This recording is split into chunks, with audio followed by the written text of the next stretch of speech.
get on, because you are one team. To mingle with everyone. To mingle with everyone. Of course. So after that point where you get into that zone where you team up with everyone, because at the end of the day it's all about teamwork when you work in a company, in a firm, how does the next step work? Because during a meeting, for example, people can really put you down if you're a newbie, for that matter, and we actually call these dreaded workers, dreaded employees, who put you down, who trample you by words, verbally. How do you handle them?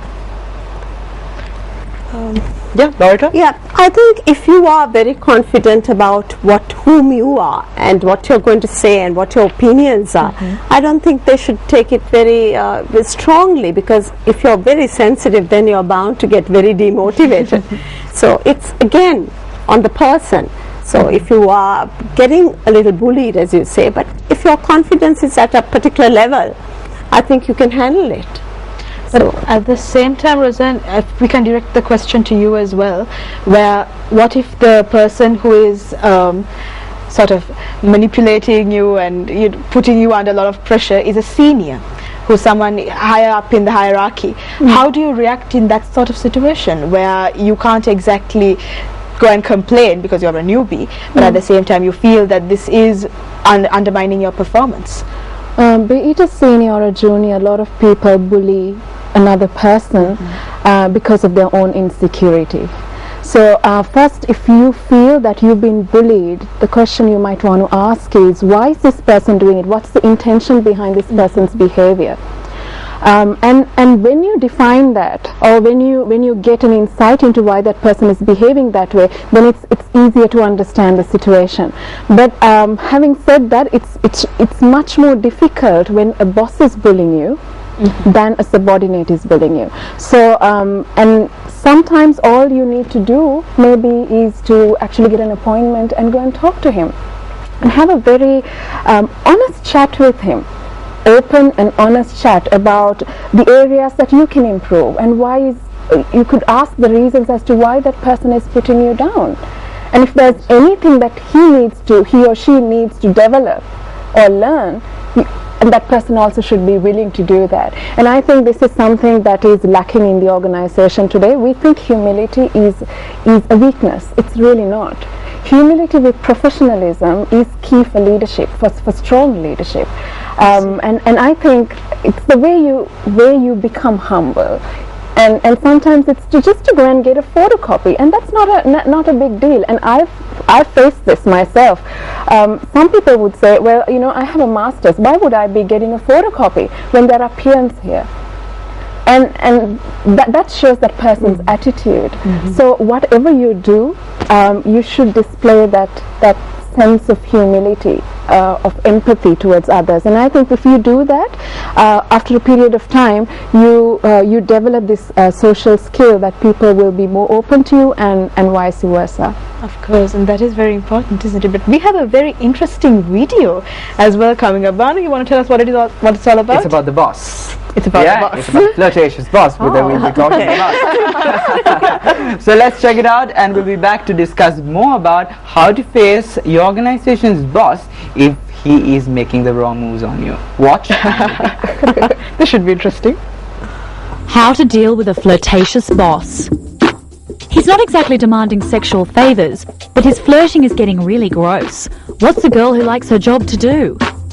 You will need diplomacy and documentation.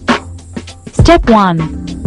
Now, don't be offended, but we have to ask, is he really coming on to you, or is he just a sociable, flirtatious kind of guy? If it's the latter, just ignore it. Do your part to keep the relationship professional. Don't chat about how your last 2 boyfriends cheated on you and then expect him to know that discussing sex is off limits. Step 2. Discourage his behaviour passively. If he stands too close, step back. If he suggests you should do something outside of work or floats a sexual innuendo, suddenly remember a pressing work-related question or stare at him blankly. Step 3. Ask to speak to him privately and let him know that while you appreciate a laid-back office atmosphere, his friendliness is distracting you from doing your work. For diplomacy's sake, make it sound like your issue, not his. Use neutral I arguments like, I feel uncomfortable discussing Brazilian waxes with you, as opposed to the accusatory, you're making me feel uncomfortable. Step 4. Start keeping a file on every inappropriate thing he says and does so you'll have backup if things get out of hand. Step 5. If he refuses to shape up his act, or if his behaviour feels aggressive or threatening, file a formal complaint with the personnel department. Sexual harassment isn't in his job description, and dealing with it shouldn't be part of yours. Alright, so a very strong statement to finish off that video. Let's localize it, Loretta. Let's come to Sri Lanka, bearing in mind, I know it's very, very common in the work atmosphere, not just in this country but all over the world. What sort of advice would you like to give, and do you agree with what the video said? Right, now this is very strange because a lot of people ask me how do you handle this, because I basically train a lot of guys and don't they come on. I said, well, actually, to tell you the truth, no. So for 19 years of corporate training, I haven't had that. So I think it's up to you again. It's how you react, it's how you behave, and it's your personality, and I think it's entirely up to you. Roseanne, your comments? I agree with Loretta there, because the question you asked before about where do you draw the line between being friendly and also no nonsense, and I think the more you communicate to people that you're here to work. Of course, you're here to have fun while working, but it's not all about fun. And also, this particular type of fun is not fun after a while. And I think it's your personality, how you carry yourself, and people will respect you for that.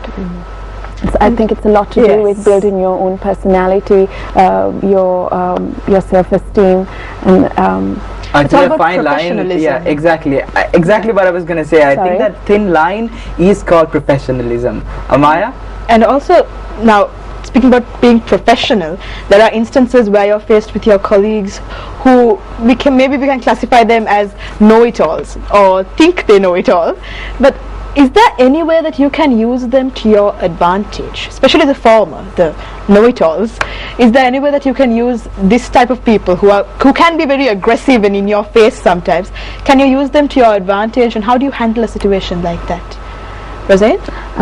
I think if you give them something in the area of their expertise, and if they think that they can do this very well, I think you have a star there, because he's an expert in the area, and also he believes he could deliver this. So and that's a positive way of looking at it, but in the long run you're not doing justice to this person if you're a manager.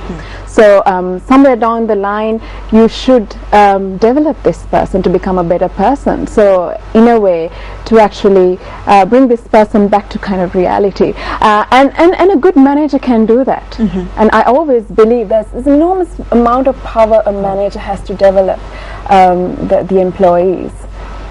Of course. And with that, I think we have to go for a short commercial break as well. Yes, of course. Before that, we just want to say to you that MTV Sports is not just about sports, it's about entertainment as well. And that's why we are showing one of the best movies right now. Alright, so if you want to win free tickets, what you're going to do is very simple. Type MTV space LR and send it to 7788. That's MTV space LR and send it to 7788 to win free tickets to Lone Ranger. It's one of those movies which will just make you go insane. Alright, so make sure that you don't miss it. We'll be back and talk about maximizing productivity after this break.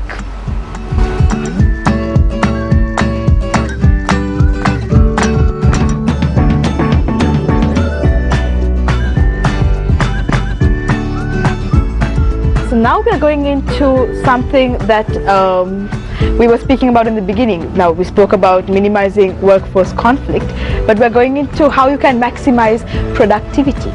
So what are the guidelines that you should use to turn conflict into something that can maximize the productivity of your company? Loretta? Right. In a way, I believe conflict is very positive in a team. Right. Again, it's all up to your manager. It's how he handles conflict and how your superiors handle conflict. So I believe that if you take it on head on towards handling it without avoiding it. Most people try, they think it's good to avoid, but Roseanne, I think it's very positive if you confront it and how you deal with it. And if you take it in a positive sense, I think will be looking at someone who's a critical thinker and who can give in a lot to the company and who can perform as well. So now, on that note, a lot of companies, in fact all the companies, do have mission statements and vision statements. Is it important to have individual vision statements as well and be like, you know, in 5 years time I want to be this, in 10 years time I want to be that? What do you think about that? And is it important to be smart, specific, measurable, achievable, realistic and timely goals in the future? Was that?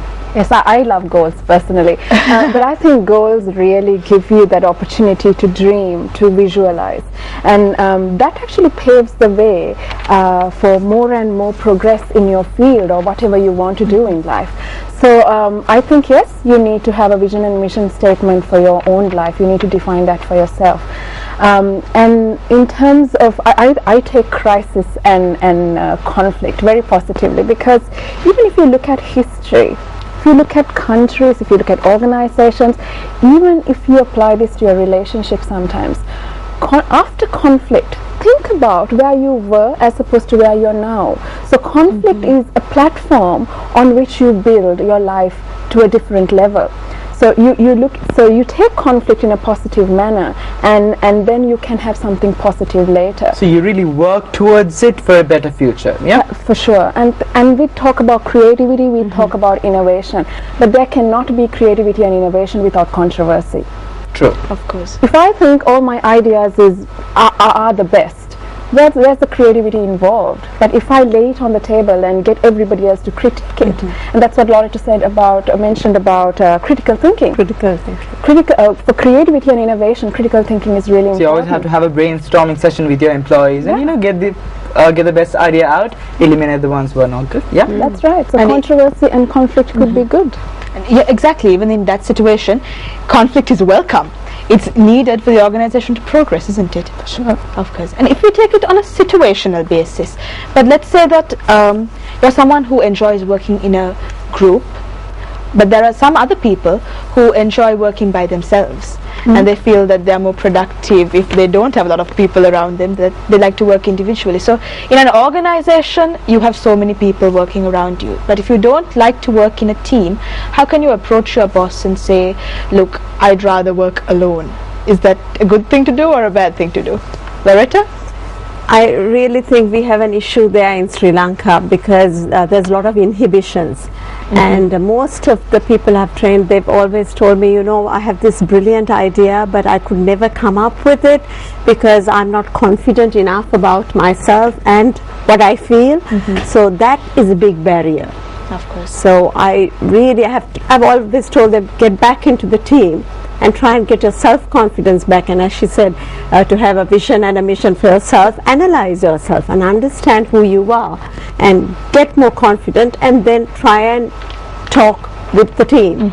Because if you isolate yourself from the team and then go one-on-one with your manager, that doesn't say much. So there is a huge barrier there.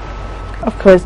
And now when you talk about a team though, what if you are the only person in your team who works and there are a lot of free riders around?